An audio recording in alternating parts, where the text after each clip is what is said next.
Hello everyone, I've just got this box from the internet. I bought it on eBay and within is a SoundDocK 2 faulty untested from a charity shop. Paid £17 for it and it's hot off the internet. Now what I'm going to show you today, let's take that out of there so you can see it a little bit better. What I'm going to show you today, let's chuck that away, is how to fit the SD25, the Bluetooth 24-bit upgrade kit for the SoundDocK 2. This is a very quick video because we've got orders and I haven't got time to go and clear off the tables upstairs, so I'm doing it in my lab area. So forgive the surroundings, but I hope you'll find this interesting. All right, I mean, basically we've got standard SoundDocK 2, and you can always tell it's a SoundDocK 2 by this curved edge here. The SoundDocK 1 has a plastic frame all the way around with the grill inset into the frame. Okay, now this is dirty and it's a bit scratched, but so the cosmetic condition can be improved. You can just get some ordinary car polish and give it a really good polish and it comes up beautifully, this polycarbonate housing. Okay, now so this one is sold as untested from a charity shop. I'm guessing they got it in with a bunch of stuff from somewhere. You can see the controllers fitted, you can see the connections in there, look. So when you see one for sale on eBay, make sure that you can see the actual controller in there. Those two connectors, those holes are empty. There's something missing, namely the sound processor. And then if we look at the base of her, you've got a serial number there, 0527689. So 052768 is a SoundDocK 2. And if you're worried about the model number, it says it here, SoundDocK Series. SoundDocK Series II there, look. That's it. Right, okay. So this one didn't come with a power supply, so we have no power supply. But we do have power supplies in stock, and yeah, we've got them in stock, but you should be able to find a power supply. If you can't, then get onto Invivo. I don't have them here, but they can supply you with a power supply. And so what I'm going to do now is show you the process, going through the quick process of fitting the Bluetooth upgrade kit, the HD 24-bit aptX HD and all the other codecs to get lovely sound. Up until now, if you put an iPod on there or something like a Lion, one of these, that's a typical one. I can shake it loose, goes in there, and it cheap chipset feeds mush in there. You get mush in, mush out. iPod, mush in, mush out. What we do is we feed 24-bit HD straight in through to the dock electronics, bypassing that. So you throw away everything in the front and change it out for our electronics. But if you're not happy with the sound, send it back, but you won't have heard anything as good come out of your SoundDocK, providing your ears work properly. All right. So let's switch over, and I'll go and get the kit, and we'll just run through the kit. Right, the first thing we're going to do is make sure and see if you've just bought this dock, you're unsure it's working. We'll do a little bit of diagnostics so that you can tell whether you can just fit the kit and expect it to work. Clearly, there's no point fitting the kit if the dock's not working, because you're going to have to go back and take it all out again. So this plug here, you can see you see in there? You can just about see, if I angle this into the light, you can see a gold pin. Can you see that shiny gold pin in there? All right, so the dock takes two power rails. There's a -18, 0 volts, and +18. Okay. Now, if you're worrying about your power supply not working, you need to make sure that pin in there is not bent. You can see it's standing upright. It's not pushed to one side. It's not bent over. It's not blackened. So that's okay. Right. Now, the pin is 0 volts. So between the outer case, this part here, the outside of the actual can, so the outside of the concentric cylinder where my finger is, that's -18, okay, with your voltmeter. You'll have your 0 probe, your black probe, connected to or pushed onto the pin gently, don't bend it, and you should read -18. So between the pin and the outer concentric ring, the barrel, is -18. Now, if you look inside, can we get inside there and see? Can you see any metal in there? Can you see? Not very easy, is it? If we turn the light on, whether you can see. this is a concentric plug, so the inner lining of that, you can see it's shiny, is metal in there. So the inner part of the barrel is another metal sleeve. There, you can see it now. And that metal sleeve is plus 18, okay? So between the pin and the metal sleeve is plus 18. So it's a minus 18, 0 volts on the pin, plus 18 on the inner part of the barrel. You have to be a bit careful when you put your probe in that you don't short out the your two probes, i.e. the plus probe you'll have on the inside of the barrel and your black probe from your multimeter will be on the pin. But anyway, so you can check your power supply to make sure it's working. If you doubt it, then you can get a voltmeter out or borrow a multimeter from someone and do a little test, can't you? You can see it in there. Right, okay, so that's the Bose plug, all right? So now, if we just turn the dock around and give it to it from behind into the power jack, you will hear, if your dock is good, you will hear a bloop bloop noise. Ready? Did you hear it? I'm going to go around the front, so we're close to the microphones. And that bloop actually is one bloop from each speaker. You hear that? I don't know how stereo that is, but if you only hear a bloop rather than a bloop bloop, it means that one speaker's not working or one channel. So this is a working dock from the charity shop. Thank you very much. Now we're going to get on with the upgrade. Okay, the kit comes in a little white box. Open the kit. One side. It's in a plastic bag. You've got three things in here. You've got the motherboard, which goes in the base. You've got the SD25 controller, and you've got ribbon cable, and somewhere there should be a piece of double-sided sticky tape, okay, for sticking things, and I'll show you what to do with all this. Now, just a quick overview of this board. This is the board that goes in the base, replaces the standard Bose docking board, and you can see it's got just a couple of volume switches on it, the main connector which connects is to the signal processor with a 24-way ribbon cable, and then a small umbilical connector which is a 16-way 0.5mm ribbon connector. And I'll just familiarise you with that now, and I'm going to revisit this later because this is most important. Can you see, if this will focus for me, I'll turn it round the other way, do a quick spin and then tilt it.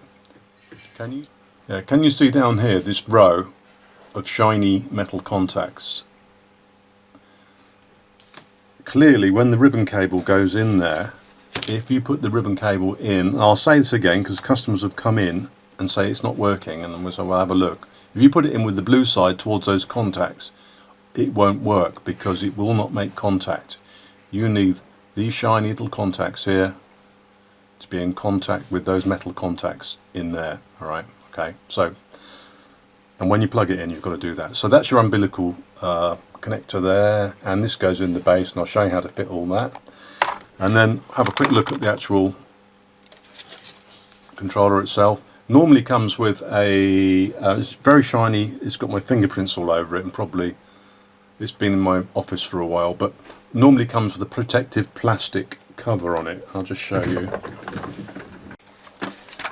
There you go. It normally comes looking like this, kind of scratched and marked, but this is a plastic protective film on the top, which you, once you've assembled it completely, you can just peel it off to reveal a nice, fresh, shiny label or control panel. Okay, and on here you've got the finger touch sensor, so that's for it's not really a fingerprint reader, it's just a touch sensor for the on-off power and pairing.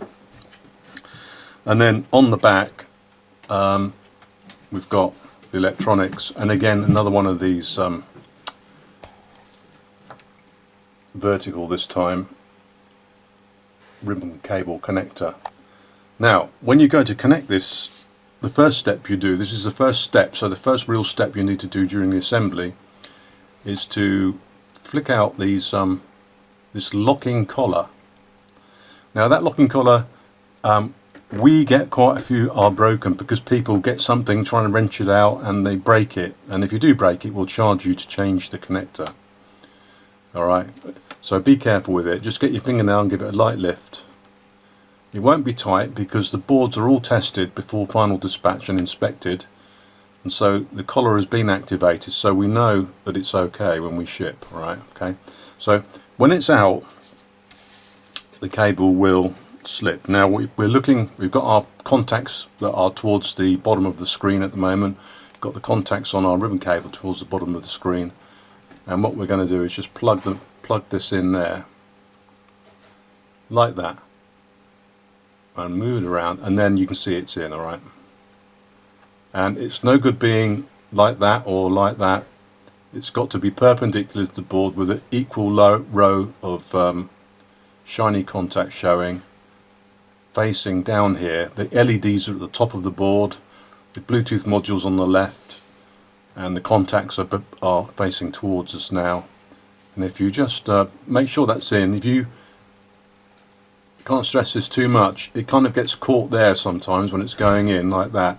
You've got to make sure it's in, make sure you can see properly, and then just push down both sides of the locking collar. And now you can see it's locked in, safe to handle it. It's not going to come out unless you give it a really good tug, and which you do. If you unplug this without loosening the collar, you could damage the ribbon cable. Right, so you don't want to damage your ribbon cable. So that's stage one complete. Stage one is complete.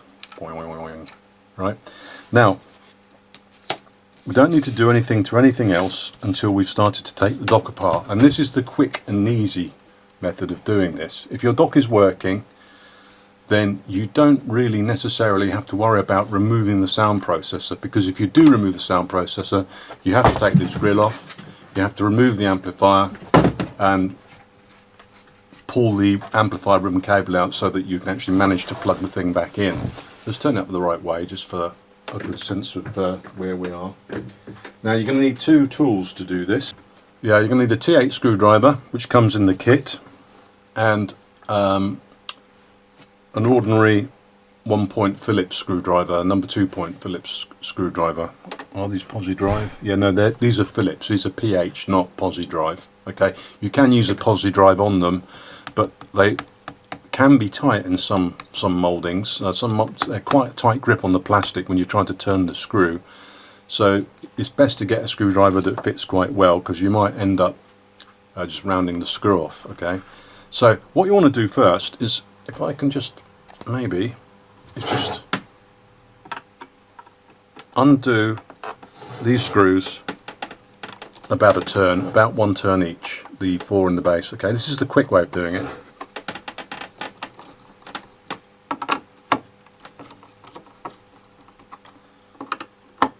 Right, so we're not going to take this right off, we're just making this base plate loose so that we can withdraw the ribbon cable and get it back under.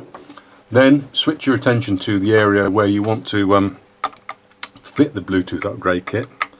So again, we're just going to pop out these 3 screws. Now don't lose these. They are 2mm by 8mm long T8 Torx self-tapping black screws. Okay, we do have spares in stock, but again, if you don't lose them, you won't need spares, will you? Just lift the front out gently and pull it gently. You can see this ribbon cable coming out, but don't pull it all the way out. Now what you want to do is just put your fingers in the gap like this and grab that ribbon cable. Can you see me grabbing that now? I'm pinching both sides of that ribbon cable, and the object of me holding on to it is to prevent it from coming further from underneath there. I don't want to pull that ribbon cable right out because it can be tricky to get it back in. Okay, and then just give it a pull and it's unplugged. Alright, now what you need to do now is, before you do anything else, is to recover your 3 screws. Little blighters are bloody Houdinis, they are, they really are. Alright, okay, so there's your screws, and I'm gonna put them in the box. Good idea. Just chuck them in the box. Use the white packaging box as a repository, a screw safe. Now we can get the board off. So it's sticky actually, and you can see it's come off with this rubber pad. There's a rubber pad underneath each volume control, and if it does come off on the board like this, you need that rubber pad to be underneath the volume controls at the sides. I'll go through this a bit more detail in a moment, but I'm just going to recover this rubber pad and put it back onto the support moulding that goes underneath the volume control. Okay, if you leave that off, your volume control will be it'll be deeper to depress, and also it does if you press too hard, this rubber pad can soak up some of the actual shock rather than damaging the small switch underneath this switch.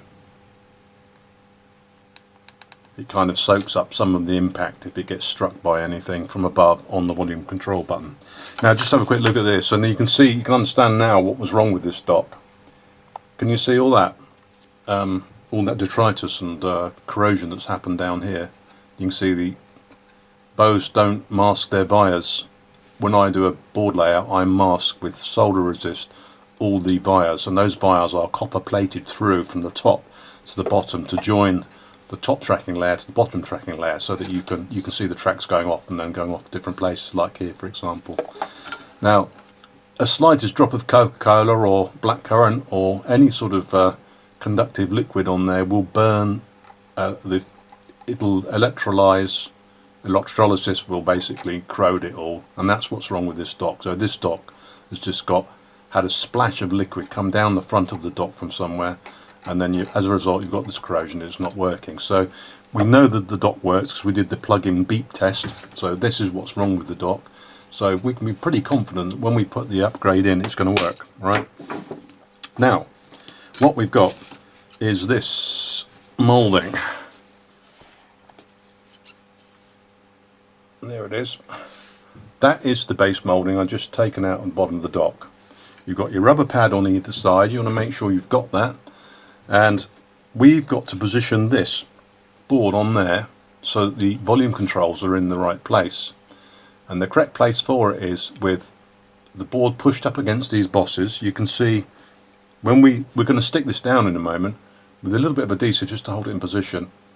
You can see this surface, this edge here has to be pressed up against this plastic boss, and this edge here needs to be pressed up against that plastic boss. Alright, now the other thing we need to do is make sure that you can see the positioning. Obviously we've got to get this in the right position longitudinally, laterally across, and you can see that the side of this boss is showing. You've got a small gap, and it's a little bit bigger. And now if I push it across so that this corner here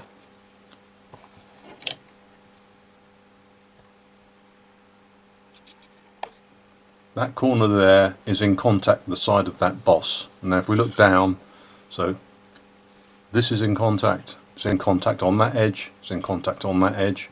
You can see we've got that much space left. You can see, we can just see the edge of the key support pad, and you can see the edge of the key support pad, and this is in contact there. So all 3 points, when we put this in position, its final resting place if you like, all 3 points, it needs to be slid all the way that way, so that edge is pushing against the boss, and it needs to be slid all the way that way so that that edge and that edge is kissing the actual plastic boss, and it's in position. So you put it on and you slide it across and push it forward away from me, and there you have it, and that's going to be in position. Okay, so what we're going to do is just take our sticky strip, alright, and just cut a couple of squares of sticky off it. For about 10mm square is okay.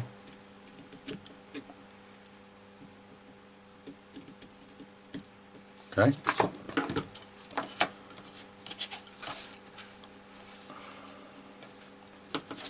And we're just going to peel this off.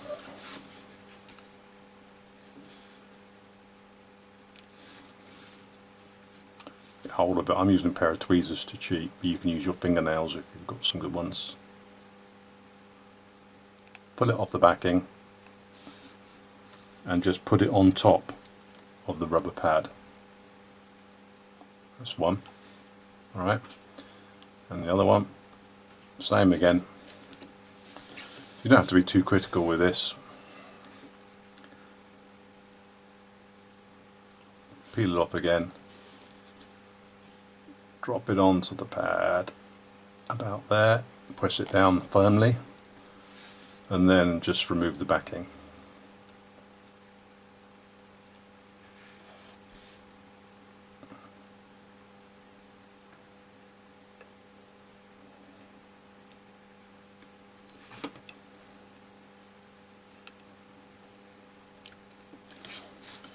Same on this side. Okay.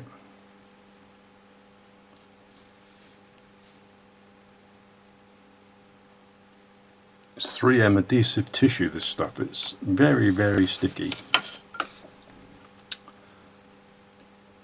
Sticking to my tweezers. You can do this with your fingers, but I'm doing this at kind of arm's length to keep it under the camera, which isn't easy. Making excuses for myself as usual. Right then, okay, so there you got it. There you got it. Now, take your adapter board, what do you want to call it, and you slide it that way, push it against the bosses there, slide it into position, and then push it down. Okay? So push it down hard on the buttons, not too hard, don't break them, but push it around the buttons so you can see now that is on there now. I can pick it up. It's very sticky. I can wave it around holding onto the board. It's going to stay in position. And as that's a kind of self-healing adhesive that will over a period of like a couple of days it'll firm up and grip even stronger than it is at the moment. And again, you've got the same switch as before, which we have to connect, right? Now, so let's switch ourselves our attention back to the dock.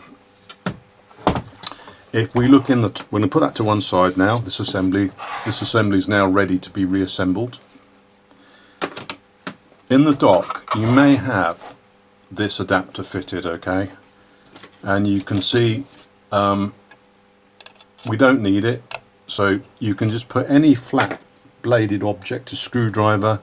I'm using the end of my tweezers. You can just use a small screwdrivers, and if you just go out so you can see what I'm doing.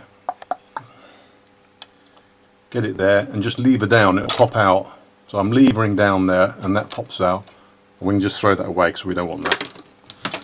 Now, we've got a lot of dust and detritus in there. Let's give it a bit of a wipe out.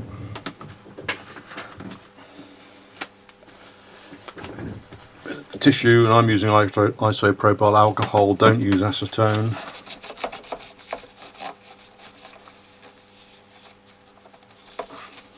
Right, you want to make sure that this surface here is going to have adhesive on it, or the little adhesive strips need to stick to it. So clearly if it's covered in dust, there's a chance that your control panel might just fall out. Okay, so we wiped around, and while you're at it actually, you might as well just put some, you can use a toothbrush for this as well, is that there's probably a lot of muck caught down inside that switch in the rim, and you can just push it up slightly from behind so it's proud.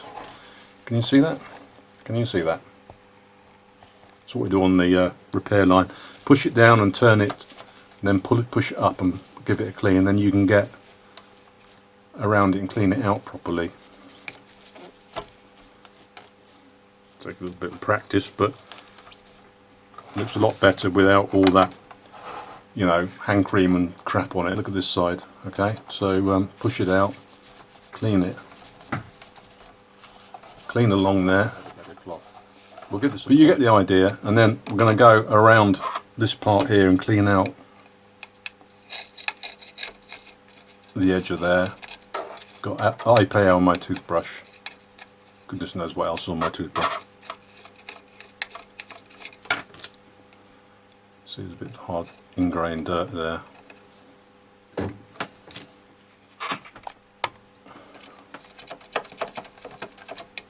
Right, it's reasonably clean now. Not great, but it'll do.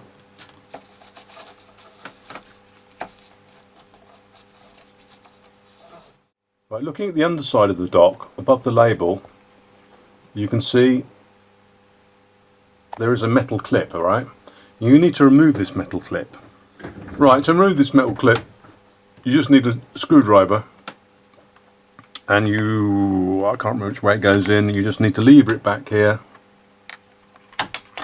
and it pings out. Did you see it fly out? Where did it go? Went over my shoulder. but it's now gone, all right? It's not, it is no more. And you need to get yourself a pair of cutters or some other method, and we need to remove this web here. You can see this one web on this right side. We need to get across the front of it. I'll turn that round. Okay, so we're talking about the one closest to me. Get your cutters in there, down low, and just remove that web. It gets in the way of the connector. You're much better off without it, and you don't need it anyway. And you can put the spring back in even if that web is missing. So there we are. So we just remove the web. You can see that gone. You can see the web is, there's one web sitting there. The other one's been removed. Okay. All right. Okay. So now we can get on with the rest of the assembly. Okay, so now what we do is we take our controller, this thing, our controller, right, and then we're going to just stick some sticky tape. You can see the ribbon's still pinging around on it.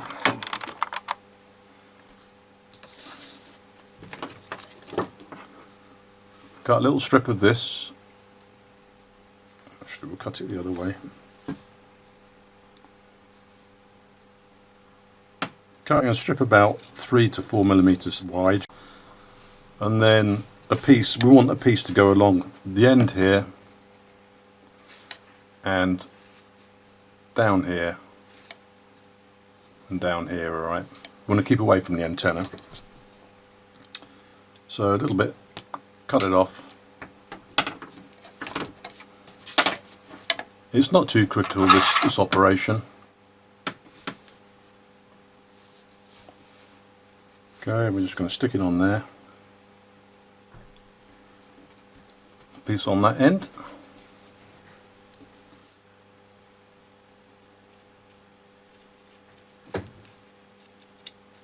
Okay, I'm happy with that now. That is good. That is good. Right, so we just peel the backing off. Okay, so just bring it down.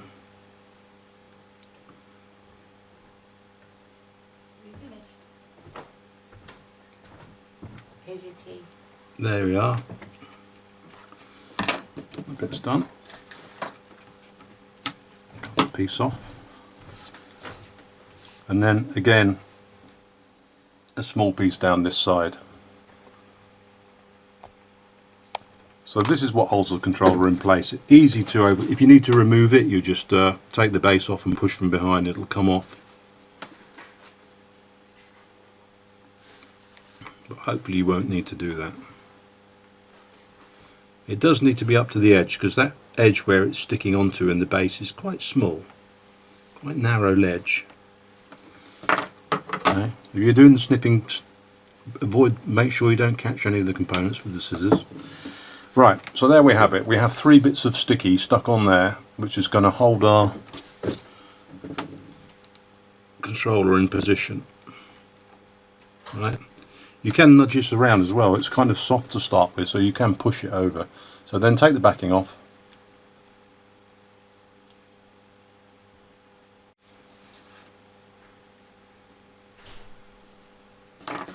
Right, so there we have it. We have our sticky on 3 places, alright? You can see that.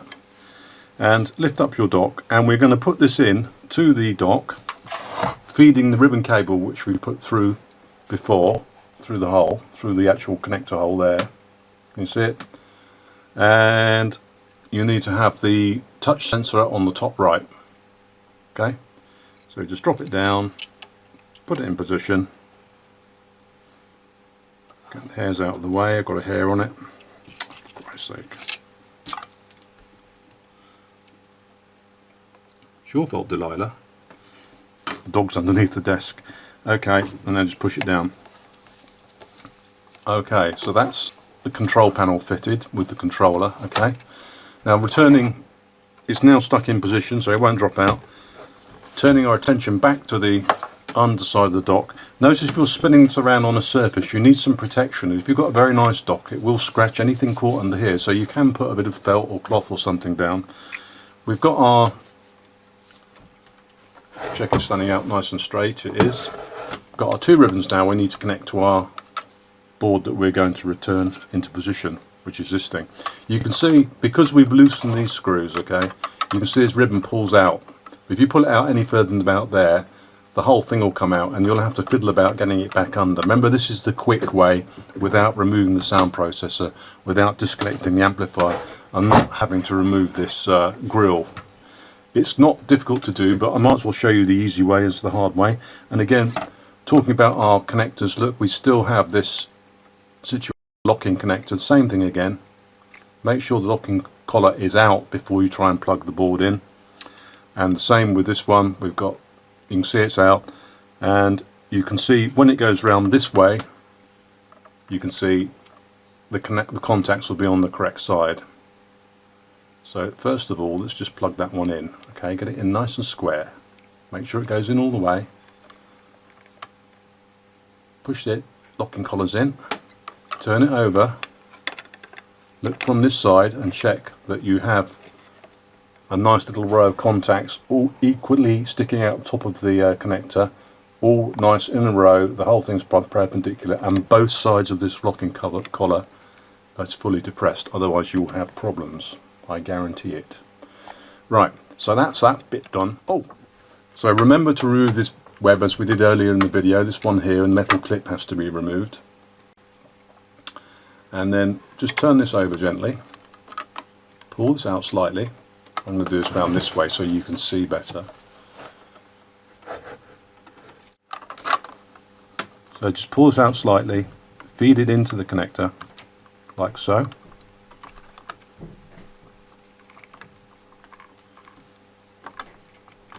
Okay, so now it's in. You can see, well, actually, you can see it's in. I'll just pull that over.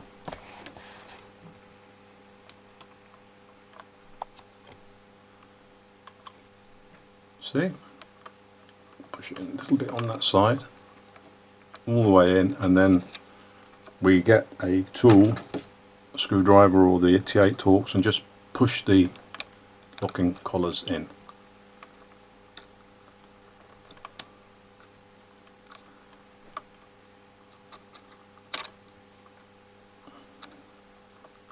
Okay, you might have to do it one end, then the other, and then the other again, because sometimes when you push one end in, the other one tends to come out slightly. You do need to have these pushed fully in. We have customers come in with failed upgrades and they haven't pushed their locking collars into position. So one more final check that all your ribbon cables are in position and connected properly. Double check on this one over here. Yep. See it in there? It's all in. So now, zoom out so you don't get such a close view of it. We just tip that point under there, slide that in position, and then we can just put our screws back again, which are in our box.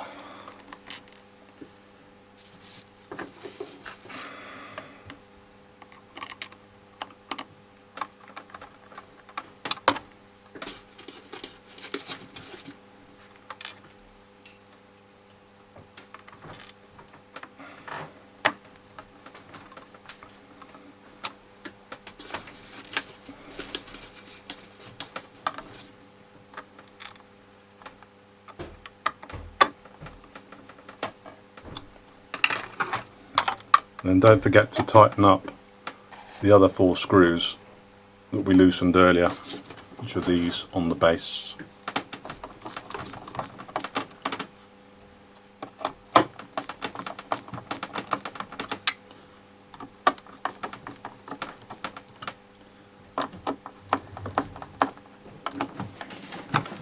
Okay, so there you have it, one upgrade. Alright, so there's the dock upgraded. It's got the controller in it, and the it's a bit dusty, it needs a clean, but that, get the idea. If you want to see how it's used and a demonstration, then go to the features video. This is the installation video. It's been a bit disjointed, but I haven't had enough time to plan as usual. I probably update the video at some time. But the kits have been sent out, and all the ones we've sold to date have been installed by ourselves in our repair centres as upgrades. So it's now your turn to fit the kit yourself. I dare say one of our engineers would have done a better job at the demonstration, but hopefully there was enough information there. If you've got any views or information or things you'd like to see or queries, then just email us at support@invibo.com. But there you have it. Look at the features video if you want to see how it's used.